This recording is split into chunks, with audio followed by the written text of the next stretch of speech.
Welcome to Spotlight on the Arts. Hi, I'm Iris Acker, and I am your host today. The topic is, coaching high-profile performers. Wow. You like that, didn't you? I like that. That I like. I like saying it. Let's meet the panel first. Michael McKeever, playwright, actor. Karen Stevens, actress, writer. Bill HIRSCHMAN, who is our theater critic. I want to say at large. What does at large mean? But I haven't dieted yet. And our guest today, Stewart Solomon. Stewart, high-profile performers. Okay. I'm joining in. Wow. Right at the top. I have to say this. Why you? Why you for these high-profile performers? I'm going to answer the Zen answer is, why not? What do you bring? This is a very silly group. Tell us what it is you do. I'm a media coach, acting coach, and I also teach voice and articulation. But I'm known more for teaching acting for film, TV, and theater. For example, give me a high-profile performer. The Stephens, Gloria and Emilio. Both of them? Well, Emilio's not a performer, but I'm a client. He's my client. Gloria is certainly a client, has been since the first movie with Meryl Streep. So I've been with her for about 12, 13 years already. Yeah. How do you do that? I mean, how do you take someone who may be a performer, but is not trained as an actress? How do you make that connection? Well, you put Band-Aids on. And explain. In the sense that Gloria certainly, there's nothing you have to teach her about media. When we did the first film, she was at the height of her career. And you just kind of do the part, and she picks up on it, and she kind of knows what to do. And I tell her how to say certain lines. But in that transitional period, I'm still teaching her about acting as much as I can to give her certain principles. And she picked up on it. That wasn't easy doing her first movie, and her first scene was with Meryl Streep on the first day of shooting. But she was undaunted by it. Give an example. I mean, what did you tell her? What did you show her that she goes, oh, that's how it's done? That's almost that's a very as a no, teacher. it's not. No, it's not. But I'll tell you what I did. You know, I'm a film person also, and on the first scene was an eating scene, which anybody who knows film, that is the worst thing to have to match, eating something. So what I did was... Sorry, what do you mean you have to match? What does that mean? You have to match, for every setup, you have to do the same scene over and over, and if you take a bite out of a sandwich, it has to be the same for setup after setup after setup after setup, take after take after take. So I said, oh my God, I don't want her to have to sit there and worry about where she bit a sandwich and when she swallowed. And they asked me, what do you want her to eat? I said, carrot sticks. They went, what? I said, carrot sticks. So if you look and you look at the film, you see her first scene with Meryl Streep, she has a carrot stick. What film is that? What film it is was 50 Violins, and then, it changed. What was it? The name? Music of the Heart. That's it, Music of the Heart. The original 50 Violins and changed to Music of the Heart, directed by Wes Craven. And that was quite something for the first film to have to do for anybody, and she was undaunted by it. But I made it easier, carrot sticks. And if you look at the film, your first scene, you'll see her holding a carrot stick through most of it, so she didn't have to worry about eating it. At the end, she did, and the Foley artist put a Bugs Bunny crunch in it. Again, why it's there. you? I should have, Oh, why me? Stuart, how did she get to you? Oh. How did I get to her? John Cicada. This is true. I was called by Crescent Moon. John Cicada was looking for an acting coach because he, at the time, wanted to get into film work. So I was called, and I go into Crescent Moon, and then the elevator opens, and there's one of my students. She goes, what are you doing here? I said, I don't know. What are you doing here? She said, I work here. I said, is this the place where I helped get you the job? She went, yeah. She said, who are you here to see? I said, John Cicada. She goes, you're in. So I met John. We talked. We hit it off extremely well. He's a great guy. And he's cute too. Huh? Well, yeah. And then he said, I'm going to introduce you. We hit it off. We worked on some auditions. I'm going to introduce you to my friend Gloria. I said, okay. And he did, and a month or two later, I get a call. And that's how it happens. They wanted me to meet with her. I went to her home. She was taping something. We talked for 2 hours. We're both chatterboxes, and we just hit it off so well. And that was it. When the project is over, do they continue studying with you? Some do, some can't. Gloria's really too busy to do it, but it's usually project by project. I have a couple of other students now that I'm working with. I insisted that they do work with me afterwards. I hope she won't be mad at me. Leslie Grace, who's a very big and up-and-coming singer, we did some work for a film, and I made her promise that if we work on it, that she has to study so that we don't always have to keep putting Band-Aids on her, or like I told her, so you don't get caught with your pants down, because it's going to keep increasing. Like a Band-Aid. Huh? That's interesting. I've Band-Aid. not heard that in films, television, or theater before. I put a Band-Aid on. Put a Band-Aid on. You can't keep doing it. You can do that for so long, and then the audience will find out. Well, give an example again. What do you mean specifically? You got to learn acting technique. You have to learn how to create a character. You have to learn about intentions. You have to learn about objectives. You have to learn how to pace a line. You have to learn how to color the text. You just got to get into it. But that's not a Band-Aid. No, but you have to learn that eventually. I can tell a client, hit this word and do this and extend the sound. That's the Band-Aid. You know, it's almost like conducting, especially with a singer. Sure. They understand talking on pitch. That they do. But eventually, you know, you just got to know what you're doing. When you have a session that's not specifically for a project, where you're not working on a specific scene, and it's just a session working with a high-profile celebrity, what is a session like? I mean, do you work on a specific monologue? Yes. Do you just work in... And if you could, step us through that, how that works. In other words, you've got a monologue, it's say a 2-minute monologue or a 3-minute monologue. Yep. Do you have them do it, and then you say, okay, let's start at the beginning and take it apart? Yeah, I do a mini analysis with them, who, what, when, where, and why, in any form that they want. And then I start to teach them a little bit about the text and the structure. And I say that plays and films follow a specific structure as old as Aristotle. And you just have to know why an author put this scene here, what it does to advance the story, and it's all about the art of storytelling. I don't say acting too much to my students anymore. I say we're storytellers. I like that. Yeah, I learned that from Bruce Miller out of University of Miami. The actor is storyteller.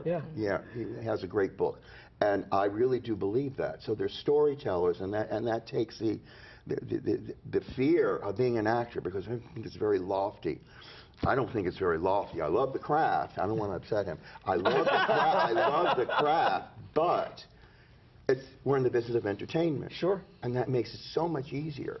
So when you have clients that are already in the business of entertainment, they understand that concept. Their egos are not somewhere in the stratosphere where they should not be. It's funny because it makes perfect sense where they've got this talent, but they're just using it in a different way. Instead of telling a story through way of song, they're doing it by performance, through a scene.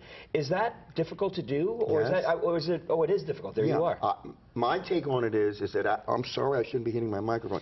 My take on it is that acting is a great equalizer. You can have all the hit records. You can be a superstar, and all the media shows and talk shows. When it comes to acting, and you walk on that stage, it's like somebody let off an atom bomb. It's devastated, and there's nothing left. It's a great equalizer. It doesn't matter who you are. That's what I try to teach them. It doesn't matter. You're going to get on that stage, all bets are off. Stage or the film set.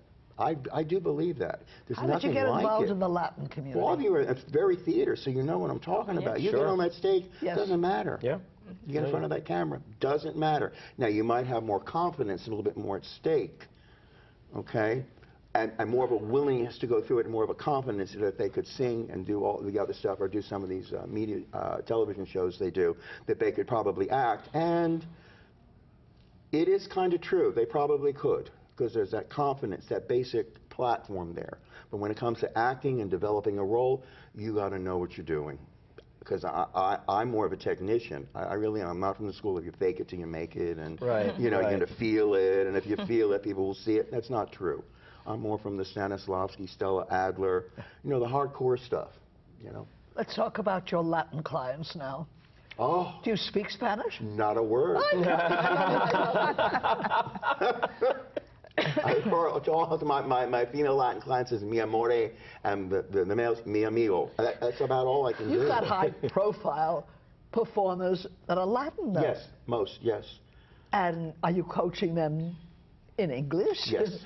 In English, okay. Absolutely. They all know I'm the gringo. El Maestro Gringo, that's my new title. It's true. And they come to me because some want to cross over. Everybody wants to be in American movies. Everybody wants to cross over into American TV.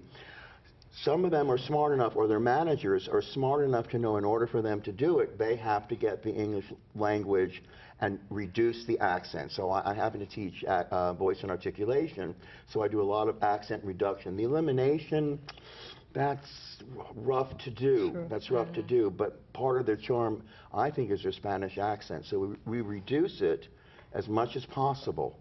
And they got it, but that too, they've got to be willing to work. It's not an overnight thing. Do you only work with people who are unfamiliar with the craft of acting? I mean, do you only work with people who are trying to learn how to act, or do you work with people who are also...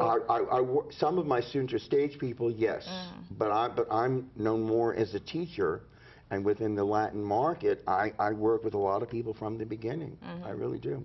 Which I'm enjoying, actually. I love when somebody when I get a client that's really advanced and knows what they're doing. That's like a lot of fun for me. But I'm a teacher, so I try not to discern. My job is to teach at whatever level they're at. Stewart, what's your background? How did you get into this industry? How does one become? You just kind of walk. No, one day I woke up. You were trained as a watchmaker, right? I was trained as a watchmaker, absolutely. So I don't wear one. I have a good. My background educationally is I have a bachelor's in film and television, and from University of Florida. And at the same time I was getting that, you do it too? Oh, girl, let me tell you. Then at the same time, so you go to the theater department there? Yeah. Oh, yeah. So for 4 years, as I went to the theater department and I said, listen, I love acting. To please my parents, I didn't get the degree in acting. I got it in broadcasting, which turns out obviously to be the smartest thing I ever did. I said, if you will let me, I promise you I will take all your courses. I will be a totally dedicated theater department member. And I did every show there for 4 years except for 2. I took every course going into the master's level. So I'm known at University of Florida more as theater alumni. They won't say journalism. Theater alumni. Then I got a master's in education, and I went to HB Studios, a lot of stuff in Manhattan, and then I'm one of the founding members of what was called National Improvisation in Manhattan, and that was the most amazing school of improv. And we had 5 performing companies, and I was a member of the premier group called Interplay. It was an amazing experience. There's never been anything like that again. It was just one of those being in the right place at the right time to learn this magical, creative experience and concept of improvisational theater. I'm very blessed that I was able to do that. That colors my work more than anything, this creative spirit. And who are some of your high-profile Latin performers? Well, I said the Stephens. I have Leslie Grace right now. I have Fontaine. Fontaine is the new up-and-coming singer for Emilio. She's just bursting out all over the place. Poncho de Anda. I have Pamela Silva Condi from Univision. Carlos Max. I'm trying to remember. I don't want. There's so many of them. I forget. Originally, it was Sofia Vergara on her first 2 films down here. There's a lot of them. I should have brought a list and read it. But it's so pompous. We only have a half hour. We only have a half hour, Is yeah. teaching something that you envisioned for yourself when you first, what was your original Comedy. goal? Comedy, yeah. From improv, yeah. We did. We had an amazing company, and I thought I was going to be a comedy star. And then life took a turn, and it will do. Which it will do, and it does. But as a happy ending, I never thought I'd be doing this. If you said, you remember me when I was teaching improv, remember? Yes. Mental Floss Theater. If you had said to me this was going to happen, that I'd be doing all these Latin high-profile clients, I said, you're out of your mind. I'm a nice Jewish boy from, you know, Miami Beach. What are you talking about? I wouldn't change it for the world. Creative workshops. Yes. When you were on last time, that's what we spoke about. Yeah. This was before the celebrities. Right. Well, it was happening, but I never talked about it too much. Really? I don't think I did, and I didn't. People knew. I see. People kind of knew. But creative workshops were people just starting out. Yeah, it still It's a is. beginner's class. Yeah. Oh, sure. What do you have a lot of non-celebrities? That's what we're talking about. Why do you imply that it didn't? Yeah, of course I do. That's creative. Yeah, I love my beginners. They're great. When you say creative workshops, what exactly entails that? What is your creative workshop? That's my little studio, and I have acting classes there right now on Wednesday night and Saturday afternoon. I have a huge, it's still private clientele. Then I'm going to be adding another film class and probably another improv class as we get into the fall. I can't run as many classes as I used to have when I had a real big studio on the West Dixie Highway. About how many students do you have in a class? 10, no more. Oh, I don't want great. any more. Yeah, I don't want any more. It's too much. It's not what I want to do. I like concentrating on the private work, even with students in speech and diction, the voice. I really like doing that, but I love that the craft of one-on-one right now. But no, I wouldn't stop my school. I think it's interesting. On the set coach, yes. Who pays you? Does your client pay you, or does the... No, usually the client hires me. Client. So they do. I didn't know that. And how do they get referred to you? How do these people find you, or you find them? Word of mouth. There it is. You said it before. I have some people that are really very nice to me, and they just say nice things about me, and it's pretty much known out there. And it's obviously you're good at what you do. And I'm sure that plays a major part in it. Yeah, you know, it's gratifying with the high-profile people because you can't fool them. I could fool a newbie. There's a lot. There's a lot of that stuff that goes on. You can't fool a high-profile client. So it's very gratifying for me because I know I'm doing something right. And then when I see a film or something, I go, I did that. That's like amazing. And they come back for more and introduce me as their acting coach and this and that. I kind of like it. It's for me, it's a different. It's a different type of being well known. I wasn't expecting it. Sure. You know? Do you get credit for Good question. On some stuff, no. This thing that's coming up, I don't know yet. I'll have to find out. What's coming up? A Change of Heart. That's the last movie I worked on. Gloria Estefan and Emilio produced it. Yeah. So he can say. He can do whatever he wants, but you know what? I never asked him. I don't know. I hope so. It'd be nice. I've always been curious. But I mean, who's going to look at a credit to see who the dialogue or the acting coach? I do. I do too.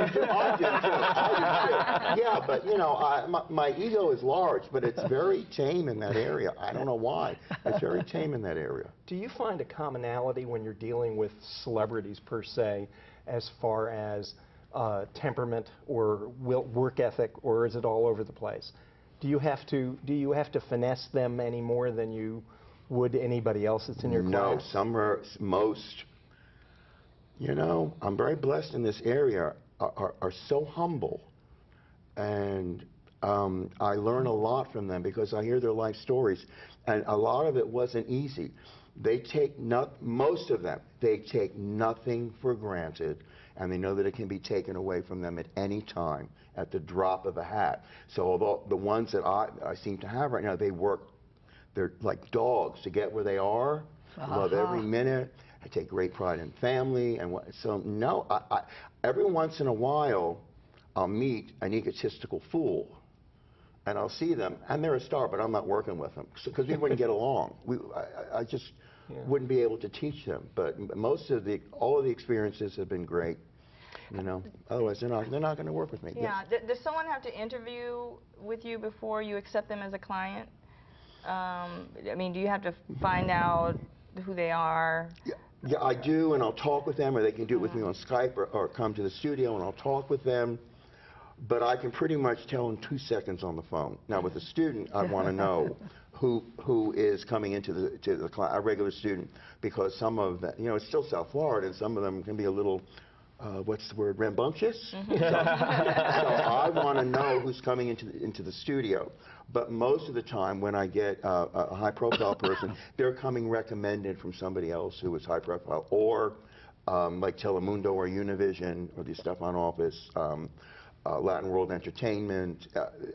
I'm coming kind of pre-introduced. Some just hear about me and call. Have you ever had a student that they were you couldn't work with them? Yes. That's considered a war story. Don't wait till you finish. Yes. Yes. Well, was it just because they just didn't have the natural ability or talent, or just because they were a nightmare to work with? Or both? All of the above. Probably have one of each. I've seen miracles happen that somebody that I think is not talented turned out to be one of the best actors I've ever worked with. So I've learned. You know who taught me this? Remember Robbie Burns? You remember? Of course. Right. Robbie Burns taught me. I studied with her after conservatory. And I would say to her, just like you said, what do you do? She said, Stewart, she said, if they get up there and are willing to work, they command my respect. And I never forgot that. And unless they're disrupting, I'll work with them as much as possible. If they disrupt or they're being rude, well, then, of course, I have to ask them to leave. But I think that happens out of fear. I think that they get paralyzed with fear. So I have to be aware of that. You have to be very nurturing. Although I'm not a walk in the park, but there's a way that I do it a lot with humor, too. I make them laugh a lot. So I disarm the ego. You know, we do have egos. You know, we do have an ego, all of us. Yeah. Well, I suspect it comes a lot from not only fear, but insecurity. Low self-esteem. Yeah. Yes, it does. But you know, it can reflect back on the teacher, because every actor has a resume, and your name is on their resume. And Ellen Jacoby, who you work with, I know, picks it up and says, he studied with Stewart Solomon?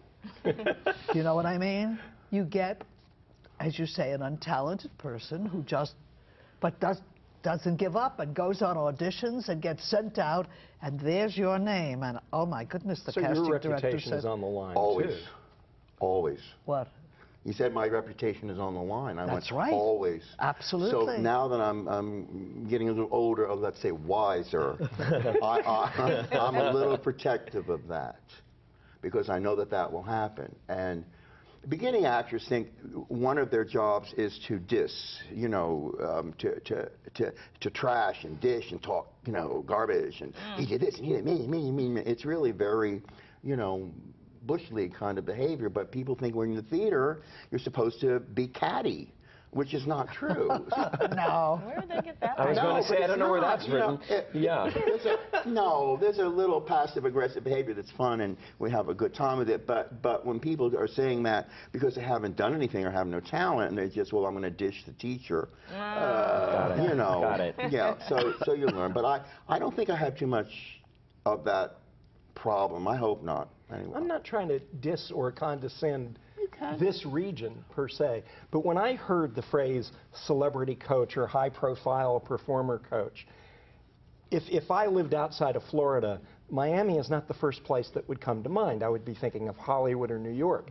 But you've been able to build an entire career, and people have come to you. Why do you think, not even the fact that you're so good, but why is it that there is a market down here for someone of your level of ability? I think because of the Latinos, because of the Latin networks. The Latin networks are all, at this point, want to cross over into the American market because they want NBC, ABC, Telemundo, Mundo Fox. They all want those advertising dollars. I said that wrong, but you get the gist of it. Sure. They want those advertising dollars. So they're doing shows with Latinos in English, and you look at a script, you go, this is American. They want those advertising dollars. Most of my Latin students have never watched Univision, have never watched Telemundo, have never seen a novella, but they're crossing over. Like I have one student, I know you got to wind up quickly, Adriana Fonseca. A novella star. I just think the world of this woman. And I said, if you want to do this, you're going to have to get your English going. And she moved to L.A. And I talked to her manager. I said, she's got to go to school. She enrolled in Stella Adler Conservatory. She's still there, I believe. A star. Her English is not that good, and she's doing the full thing to learn at the height of her career. That's great. I've been going to an English school, grammar school in Los Angeles also, and we still work on Skype together. I think, you know, that's the kind of commitment sometimes it takes. I hope our audience finds this interesting, educational, what really goes on, whether they're a celebrity or not, what it takes to maintain their celebrityship. I don't know what that word would be, but to stay a there. lifetime of work. They a lifetime of work. Yeah, it really can't do it on their own. None of us can. Gotta have a buddy. Gotta have somebody there pushing us. So I don't know what it'll be next week, but I certainly hope that you will turn in, because we certainly bring you a lot of behind-the-scenes stuff. I hope you find it fascinating, as I do. And if you want to find out what's going on in theater, which we're very anxious to promote, just go to floridatheateronstage.com. Everything that's happening is right there. Is it not, Bill? You're asking the wrong person. And everything that's happening in the world of theater, films, television, eventually is here on Spotlight on the Arts. So do continue to watch us. Thank you. And thank you, Stewart. Thank you. I enjoyed it very much. Thank all of you. Very good.